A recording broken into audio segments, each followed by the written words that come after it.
Alright, y'all, good morning. What's up? It's your boy Romance.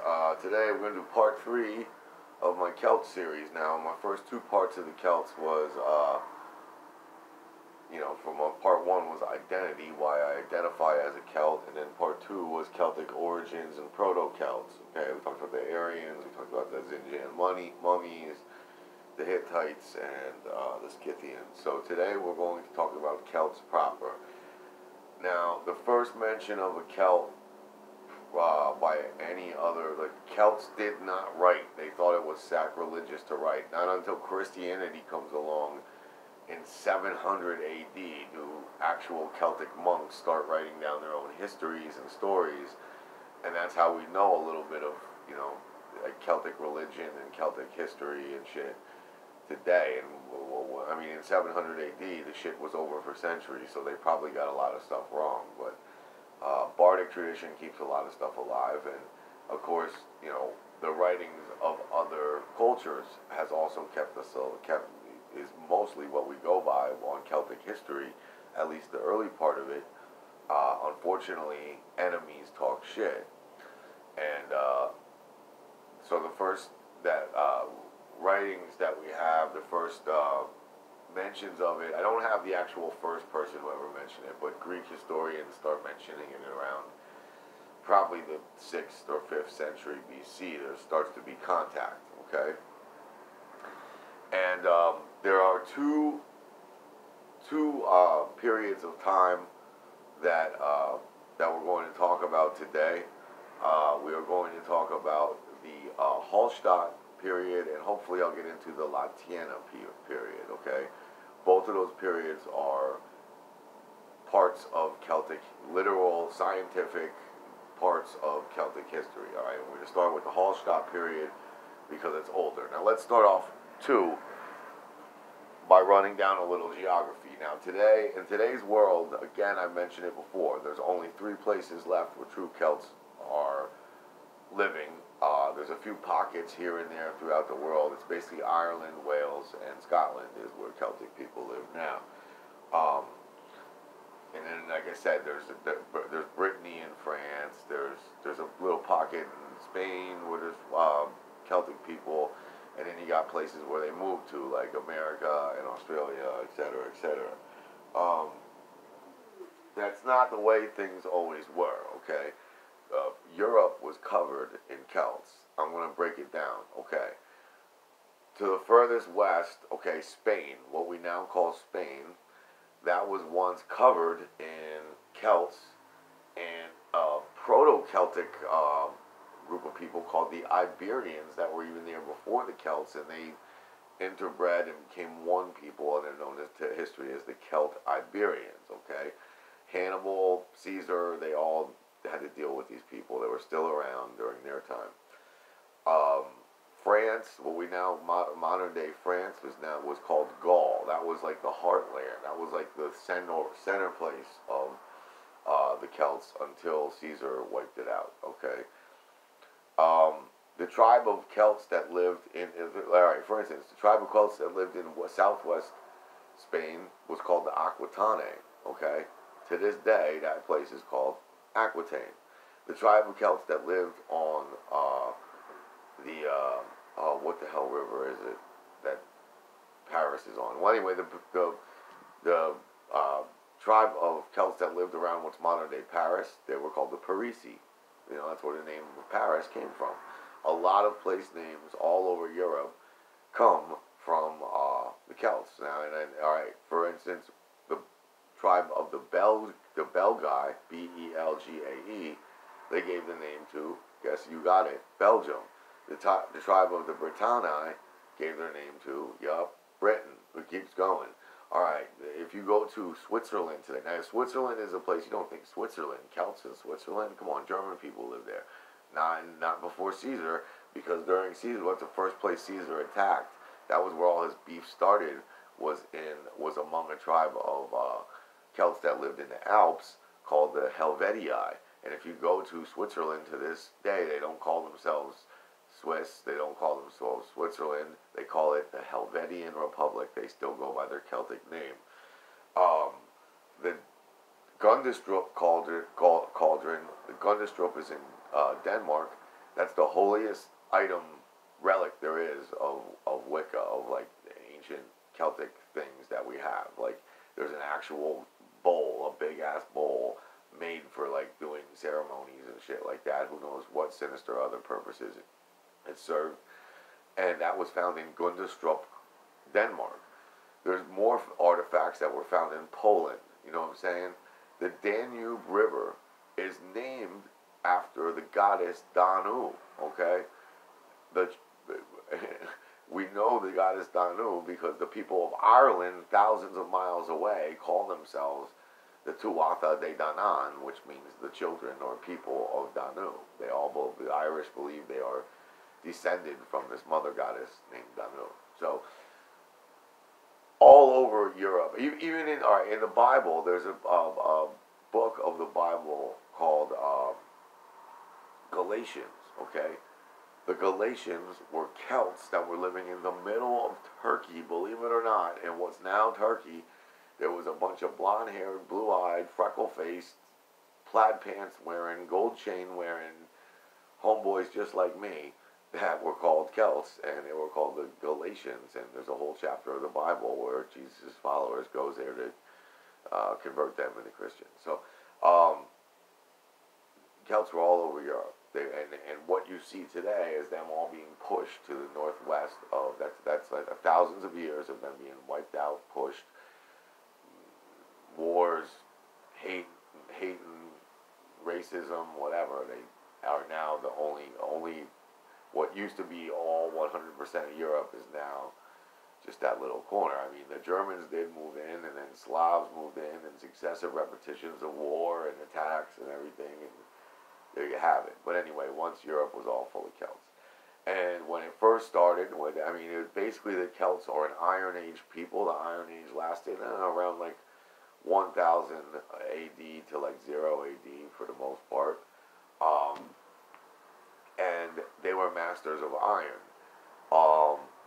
Now, the reason Halstatt, in the village of Halstatt, Austria, in the 1800s, like 1850s, I think it was, when archaeology was in its infancy. I don't know how many times I've said that now on this show. An archaeologist kept finding these graves there, and the graves were filled with rich grave goods. They all had jewelry. They all had little items next to them, gold, trinkets, bronze, silver, iron, weaponry buried with them. Horses, of course, that's the hallmark of a Celtic burial. They're buried with horses and chariots. That's a big holy deal to them. So they kept excavating in Halstatt, and they kept finding more and more. They found like a little bit of a village. They found like a workshop here. The ancient Celts like kind of built shop around Halstatt. Hall in Celtic means salt, and it's now called the Celtz in German. The region or the mountain, the Alp that it's on. Even the word Alp is a Celtic word. It's the word that means a pasture. You can drive a cow further up the mountains into when they've eaten all the, in the end of summer, when they've eaten all the stuff, the grass on the regular ground, you can then go higher up into the mountains and find other pastures. That's what an Alp is, and that's a Celtic word. But anyway, the Halstatt was kind of like, and it was, there was obviously trading going on. There was there was shit manufactured in the Mediterranean. There was shit manufactured in the Middle East that was all found in these graves. Stuff from Russia, like stuff that just had no earthly business in these graves were there because they were trading. And the reason they could trade so well was because they had access to salt. Before there was refrigeration in like 1910, the only way to preserve meat was through spices and salt, and it was hard to come by, before the age of exploration in the 1500s. So whoever controlled salt was rich, and these guys were very rich, these Celts that lived at Halstatt.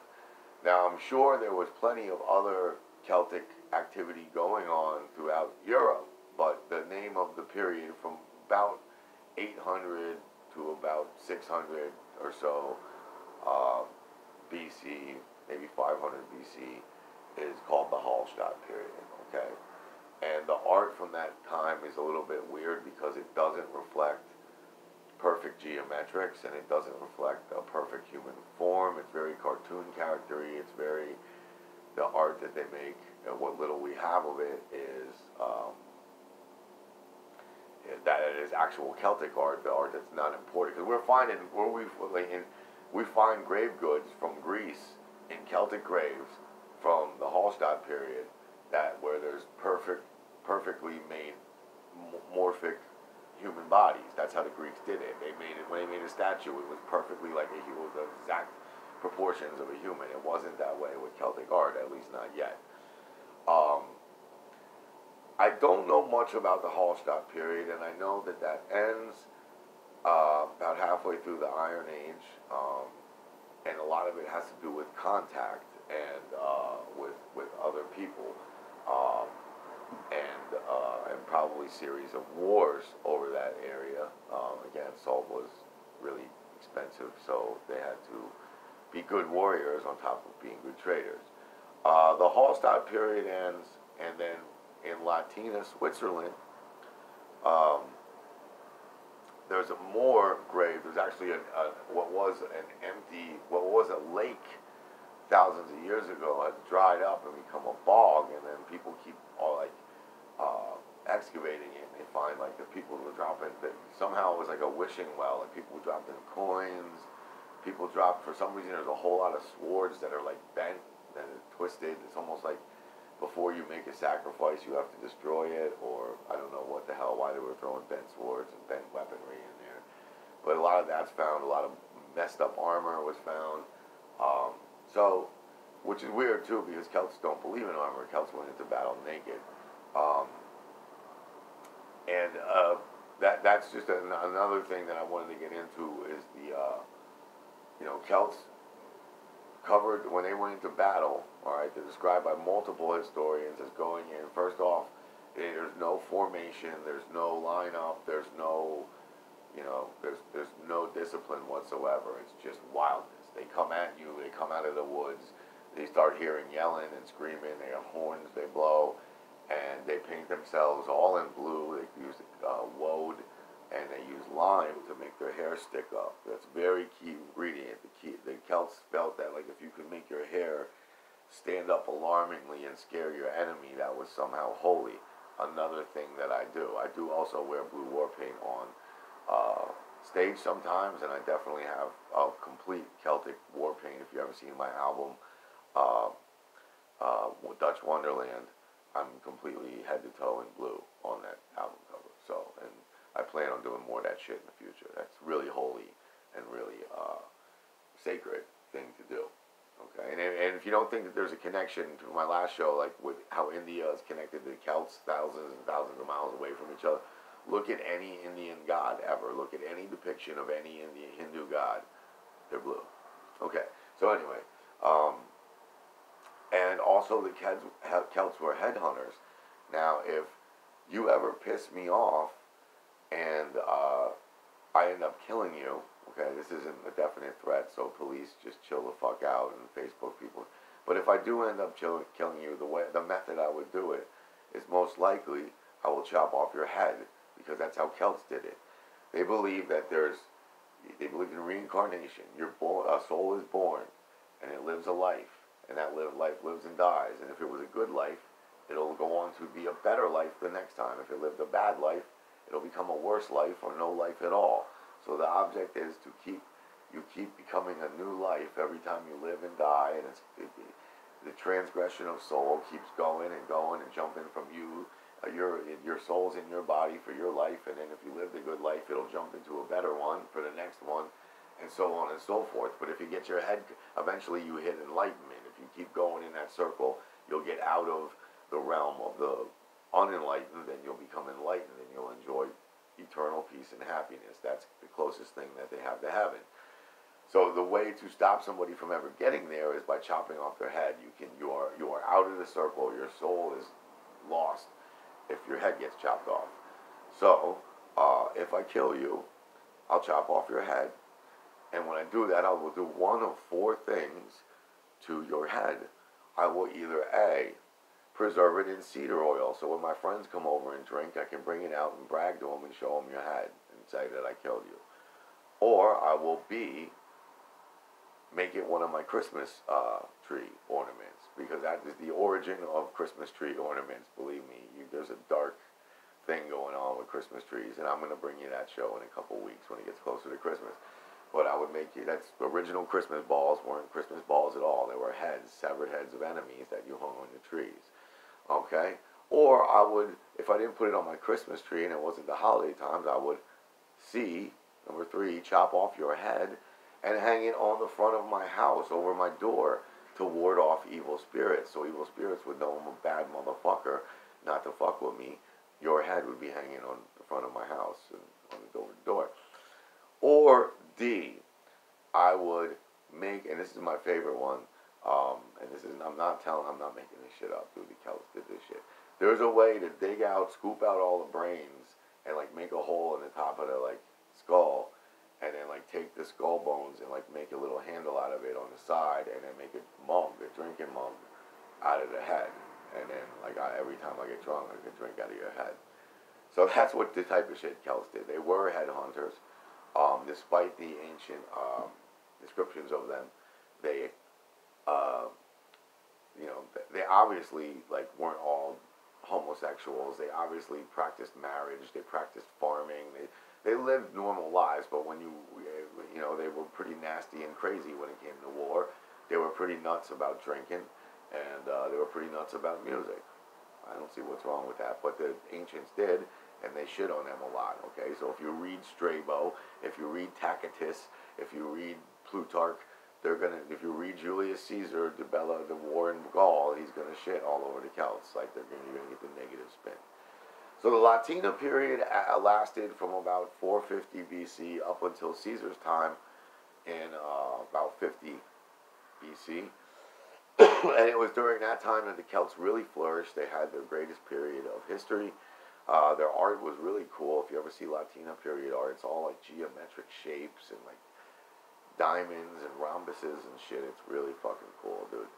And, and then of course there's the anthropomorphic. There's the animals like eating each other. There's tons of art like that. And Latino, like again, the center of the culture at this point was mostly in Switzerland. Okay, the Celts still didn't live, or they did live in Ireland, they did live in Wales, but those were like the hick Celts, like the center of the whole Celtic world was somehow in Switzerland at that time. So anyway, I'm gonna finish it there. We're going a little bit long. Tomorrow's show is gonna be on Celtic conquests. And then the conquest of the Celts. We're going to talk, tomorrow's show is going to be about some of the Celtic victories early on in their history. And they actually sacked Rome. They were the first tribe, the first people to ever sack Rome. And they did it early on. In fact, it was they who, because the Celts were so dangerous and Romans were shitting their pants, scared of these people, that they became the military that went on to conquer the world. That's when they formed shit like phalanx, or their testudo, their turtle, their big shields, their little tiny swords sticking out. They became the disciplined army that would go on to conquer the Celts. But I want you all to have a great day. Please go on to YouTube and subscribe to your boy, because I need to get some more subscribers and we all get paid. All right, have a great day, people. For the According to Romans.